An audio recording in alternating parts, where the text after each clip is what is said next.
Hello my friends and welcome. Today we're going to be doing a quick demonstration of a round of combat and how using different abilities and resources works in Relic RPG. Relic, if you're not aware, is an absolutely free tabletop game system that I've developed over the past year, and you can play it right now if you go to relictrpg.com. That's RELICT RPG.com. There'll be links in the down below and all that good stuff. Anyways, if you're like me, reading rules without the context of actually seeing things in action is very difficult, so let's go ahead and add some context. Here we have two of our adventurers, Mish Lanka, the Elementalist, and Raven the Berserker. Mish Lanka, for the purposes of this demonstration, is an Elementalist / Shadow Mage. Relic is based on multi-class characters. I cover that more in our character creation video and on the website. And Raven is a Berserker Blink Mage, so a frontline, high-risk, high-reward fighter who can also teleport, which is quite a lot of fun to GM, I'm here to tell you. And I mean that sincerely, Raven's a blast. Today, for this scenario, a wild cockatrice has wandered into the town square and is starting to cause some havoc. This is a giant lizard, bird, angry beast monster thing with a scorpion stinger that turns people to stone if they take too much venom out of it. So let's begin. As in many games, the first thing that we do in an encounter like this is roll for initiative, and we're going to say that Raven goes ahead and rolls and gets an 11. Mish Lanka and the cockatrice tie. So the way Relic works is we don't have modifiers to our initiative. What you do is just roll a d12. It is a d12 based system, and then there's a series of tiebreakers to determine who wins any ties that result from that. In this case, the first tiebreaker is which creature has less armor goes first. The cockatrice has 5 armor. Mish Lanka is sitting right around 7, so she will go second. So we will go Raven, cockatrice, Mish Lanka. Now, Raven going first. This is a 2-action economy, which means each creature and each character has 2 actions to spend on their turn. An action can be any kind of movement, casting a spell, using an ability, making an attack, etc., etc., etc. In this case, Raven is going to use her Blink Mage ability to blink up to 30 feet. Boom, she winds up right there, and she is going to go ahead and spend her mana for that. Characters in Relic have mana and stamina to spend. Spells cost mana, and physical abilities and actions cost stamina. Big surprise. A blink will cost Raven 4 mana, so she will go ahead and deduct that. That's going to be our blue bar for just the ease of demonstration on this. Raven decides she's going to go ahead and make an attack on the cockatrice with her mace, so she is going to roll 1d12, resulting in, a natural 1. With her bonus to that, she's going to add 4. That is going to hit. She actually cannot miss this thing. Let's say she has a bonus of 3, so that's a miss on this turn. That's okay. Raven's got other tricks up her sleeve in the coming turns. Next up is the cockatrice. The cockatrice is going to roll on Raven. I don't know why it keeps throwing it behind the window there. Thank you, roll 20. The cockatrice is definitely going to beat Raven's armor class, so that's a hit. We're going to roll 2d4. The cockatrice deals 2d4 damage, half in piercing, half in slashing. Raven's going to go ahead and take 1 of each. She's going to do that again, roll another d12 for another peck attack. Definitely beats Raven's score, so let's go ahead and roll 2d4 again. We're going to call that 3 piercing and 2 slashing. Mish Lanka, on the other hand, is going to say, I'm not going to do that. She's going to move forward as a move action, just 10 feet of her movement, and then go ahead and cast Elemental Torrent is going to be the move she uses. So that, we'll make sure that we're in range here, but we should be. Yeah, that's 15 feet. Range of Elemental Torrent is, in fact, 15 feet. She makes a spell attack. For her, that is going to be 1d12 plus her knowledge score, which is a whopping 4. So again, I don't think you can miss a armor class of 5 with that. So that's going to be 6. That's a hit. And on a hit, she's going to do 2d8 damage of an element of her choice. As an elementalist, Mish Lanka has chosen to specialize into acid damage. So she's going to go ahead and roll that as acid damage. 2d8 acid damage. Boom. Ooh, that's a pretty good score, but she's not satisfied with that. She's going to go ahead and invoke one of her elementalist abilities, which lets her once per round add her character level worth of damage onto a spell that matches her specialty. So that's going to be 12. These are level 5 characters in this demonstration. So she's going to go ahead and slap this thing for 17 acidic damage. A good hit.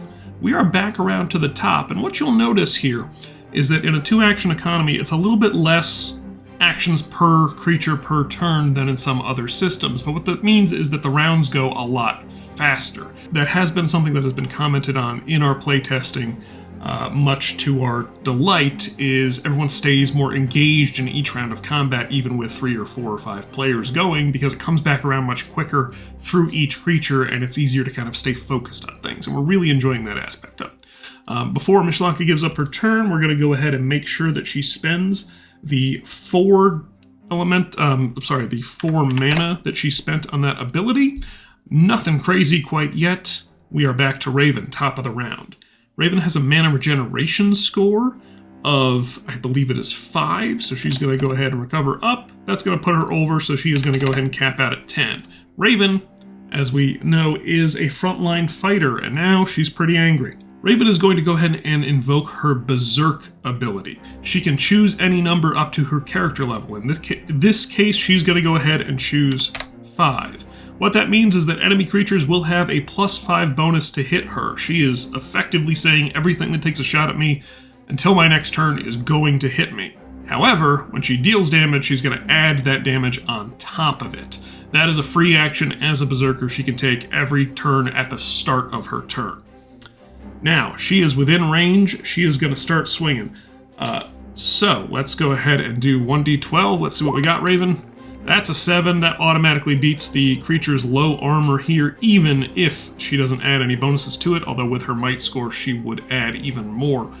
So now we go ahead and roll 1d8 for her mace. That's going to be a 3, but she's berserking for 5, so that's going to add an additional 5, bringing us to -8.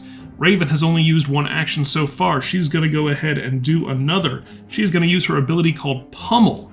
That is going to cost her, let's make sure we subtract 1 for the weapon attack from her stamina, and now she's going to use Pummel for 6, bringing her down to 4. The text of Pummel says that as part of this action, make a single weapon or spell attack against the target within 5 feet. She is going to do it again, hoping to hit. That's a 6 plus her might score, so she definitely clears the armor class of 5. If it hits with the Pummel ability, make a contested might check if you made a weapon attack, or a willpower check if you made a spell attack against that same target. A contested check means that both Raven and her target will roll the same score, and whoever gets the higher score wins. Raven, I believe I said, has a might score of 5, so d12 plus 5 brings us to a whopping 15. The Cockatrice has a might score of 5 as well, so it might go ahead and beat her.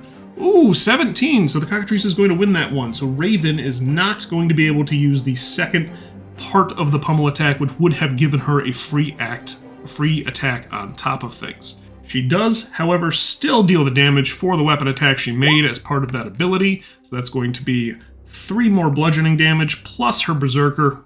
So even though the Pummel check that she invoked did not pan out for a free extra attack on top of this, she still does the 3 damage plus the 5 for her Berserker, so that is another 8 from the big danger bird. The bird's angry about this. It is going to make 2 more attacks on Raven. First one, 8 plus the 5 just for Raven's berserking ability. Certainly clears her armor class regardless.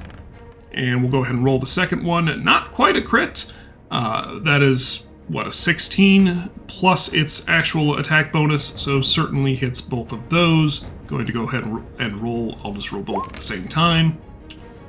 And we'll say that's a 3 and a 2 for slashing, and a 4 and a 1 for piercing, which means 3 and 2 is oftentimes 5. Raven has taken 8 slashing damage at this point, and an additional 5 piercing damage, bringing her up to 9 there. Now, Raven has gone over a number of critical thresholds in this instance. She is going to go ahead and gain an impaled counter from the piercing damage she suffered, and is not quite up to her second round of bleeding on slashing damage, but has certainly gained a first round of bleeding from the slashing damage. That just comes up on the chart as she's checking off the boxes there. These are not things that she has to memorize. The explanation for what each of those things mean is located within the character sheet itself. The goal of this is that no one has to memorize what all the different effects are. When they come up, the information is right there. In this case, bleeding means that in the next round, at the start of her turn, she's going to take an additional point of slashing damage, which is getting her into some dangerous territory. The piercing is only going to come into play if she starts running, because impaled counters deal damage for every 10 feet that you move. However, Raven can teleport, so piercing is not something she's typically that afraid of.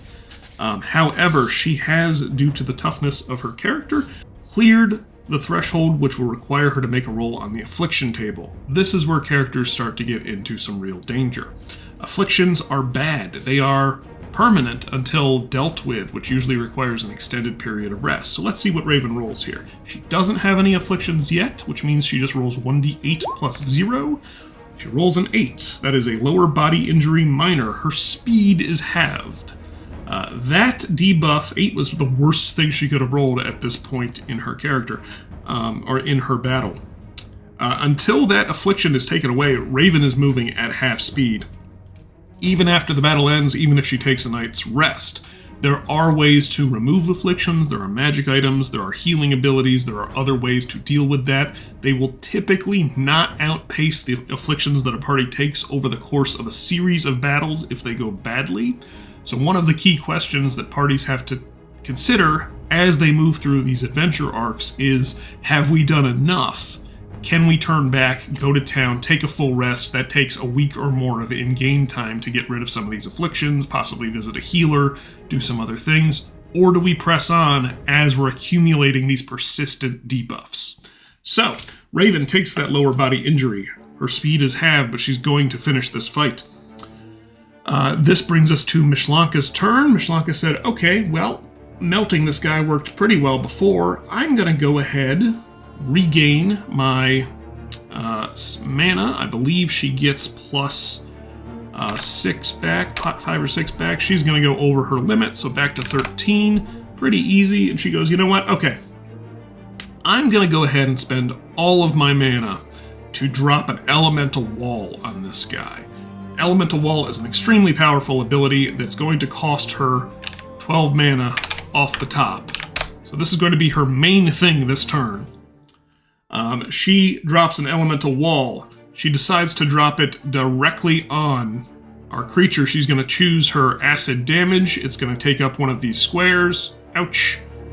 Activate the spell. She spends up to an amount of mana. She can choose to spend more. But she's only going to spend the base level cost of the spell. She drops a cloud of caustic, geysering acid onto this creature. The cockatrice must make a precision check against her spell save. Knowledge plus might. That brings Mish Lanka's spell save up to a nice 6. Creature must make a precision check with a 3+ to beat a 6. It does beat the save, so it is able to displace out of the way. However, that forces it 5 feet out of the way, and it will still take damage when it starts its turn directly adjacent to the elemental wall. It will just not take the whopping amount of damage that would have come about if it had started within the wall. So, that's Mish Lanka's main move this turn. She's like, okay, I've spent all of my mana, but what I could do is go ahead and just take a ranged weapon attack, and she's going to use her sling. She does not have a lot of precision, so it's just going to be a d12. Does beat its armor. Okay, a sling is 1d4 piercing damage. Another 2 on top of things, knowing that that cockatrice is going to take a huge amount of elemental damage at the start of its turn. We're back to the top of the round again. Raven sees the wall that was just put down is going to unfortunately suffer. Mish Lanka kind of screwed her there. She could have put it down here, but she didn't. She didn't. She put it on top of where Raven is standing. That's bad teamwork right there, and it's fine because I did it to her. Whoops. Okay, Raven suffers for being adjacent to the wall 1d10 acid damage, plus 5, so it's only going to be 7 acid damage. Raven takes an additional 7 acid. She's not thrilled about that. That's going to trigger another affliction roll. It's going to be 1d8 plus 1. It's going to bring us up to 4 because she already had 1 affliction, so that plus goes up. Raven has now suffered Broken Bone Minor, which will reduce her stamina regeneration by 1. So instead of regenerating 7 stamina this turn, she's going to regenerate 6. Again, an affliction that will stick around for a while. Raven is annoyed by this, but fine with it, because she is going to kill this bird now. She has, her berserk is going to stay set at 5. She wants the extra damage. In fact, she is going to just go ahead and start swinging. That is 2 plus 5 is going to, yes, whew, math. 2 plus 5 is 7, which beats the 5 armor class. She is going to deal the d8 damage. 5 plus 5 is oftentimes 10. The cockatrice is no more. And Raven and Mish Lanka get to go have a conversation about dropping geysers of acid on your allies. Now, at the end of combat, we'll presume Raven moves away from the font of acid as Mish Lanka drops that spell. All of the damage that our characters have suffered goes away. Raven would have taken an extra amount of slashing damage because she was bleeding, but combat has ended at this point. It doesn't actually make a difference to her outcome at all, so we're not going to worry about it too much. Our characters will remove the damage that they have accumulated, but the afflictions will stay. So Raven still has a broken bone and a lower body injury major, which is going to be a problem for them going forward. This is a period of time where Raven might look to her party or the NPCs around them to see if something can be done about maybe the worst of these injuries, or Raven's player may decide, you know what, Raven's going to stay in town while you guys go quest up on the mountain or something, and I'm going to pull out my backup character that's going to go on this adventure while Raven recuperates. Or the party may say, you know, we're actually at a point in the quest right now where we think we can stop. We've got some other afflictions amongst our other characters. We want to go ahead and recuperate for a while. So we're going to tell the DM we're going to take a full rest. We're going to advance the time in the world by a week or 2 weeks or whatever we decide to rest for. And the GM gets to decide, based on what they've accomplished so far, what happens while that's going on. This was a basic round of combat in Relic. We got through, I think, 2.5 rounds of combat between a big creature and 2 characters right there. It went fairly quickly, as you saw. We still had some real stakes in there. Raven playing a very high risk but high reward character build. Also had the potential to teleport away if she got into too much danger, so is prone to jumping in and tanking a ton of damage in order to finish the fight quickly and dealing with the consequences afterwards. Mish Lanka, playing a more fragile mage build, tends to stand back and snipe and shoot and kind of control the battlefield a little bit more to make sure trouble doesn't get anywhere they don't want it to get. The strategy between these 2 characters is a lot of fun as they're playing together. I hope I demonstrated some of that, even though I definitely cooked Raven a little bit with Mish Lanka's acid. It's fine. I'm sure their players will forgive me. I'm gonna go now! They're gonna be mad. If you want to try Relic, go to relicrpg.com. All of the rules and character stuff and resources and character sheets and all that good stuff is up on there. There's no paywalls, there's no battle passes, there's none of that. If you enjoy the game or like the project and would like to support us, there is a support page. You just scroll down at the bottom of the homepage. I've got an Etsy store, I've got a Patreon. You can make donations via coffee. You can do all sorts of stuff there. The goal is to keep Relic free for everybody to build on and do their own projects and play with into time indeterminate, immemorial in the future. But that only works if I can pay my bills and, buy food. So, any support, much appreciated. If you play, jump on our Discord, let us know how it went. Love all the support we've gotten from the community so far, and I will see you guys next time.